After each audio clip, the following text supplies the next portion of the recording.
किचिं कुमार हायना हाय खाक हेकलायमानि मांगप्लि नुकजाखा चोरिलाम कन्स्टिट्युएन्सिआव पन्चायतनि सुमाय तांमानि पान्डाव तिप्रा मथा बदल खरकसापनो थांलिया अमंखा चोरिलाम ब्लकनि आरालिया ग्राम पंचायत नेंगै आमनोरगै तिप्रा मथानि बिश्रामगंजनि ब्लक प्रेसिडेंट बुद्ध देब्रमा तामसाका खनायनेदि अ सुमाय तांमानि पान्डाव तांगै थांलिया तिप्रा मथा बदल चोरिलाम केंद्रे আমরা আরালিয়া গ্রাম পঞ্চায়েতে একটা ভোট টেকিং দিন ছিল আরালিয়া গ্রাম পঞ্চায়েতে, কিন্তু আমরা আজকে এখানে আয়া দেখলাম যে আমরা তিপ্রা মথা চারজন যে মেম্বার তাদের জন্য বসার কোনো অ্যারেঞ্জমেন্ট নেই এবং যারা লিডার্সরা ভোট টেকিংয়ে যারা লিডার্সরা যারা আছেন তাদের লেগে কোনো অ্যারেঞ্জমেন্ট নেই।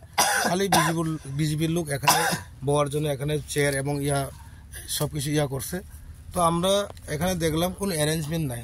তো আমরা এই ভোট টেকিং থেকে আমরা বেরোয় আসলাম। আমরা এই পরের দিন আমরা ভিডিওকে আমরা এই টাইম দিয়ে আমরা নেক্সট টাইম নিয়ে আমরা শপথ গ্রহণ নিব। কিন্তু আমি একটা বলতে চাই যে এখানে যে এই বিডিও সাহেব যে অ্যারেঞ্জমেন্টটা যেভাবে অ্যারেঞ্জমেন্টটা করছে, কিন্তু এরভাবে অ্যারেঞ্জমেন্ট আমি কোনো দিনও আমার জীবনে শপথ গ্রহণ আমি দেখলাম না।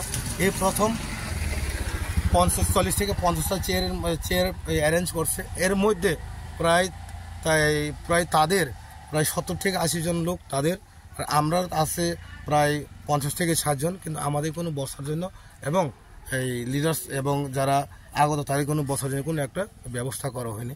তাই আমরা ভোট টেকিং আজকে নিব না, আমরা এই 1-2 দিনের পরে বিডিওর সঙ্গে কথা বলে আমরা ডেট নিব। তো এটা কিন্তু একটা জিনিস আমি বলতে চাই, এটা কিন্তু বিডিও সাহেবের ব্যর্থতা, টোটালি ব্যর্থতা।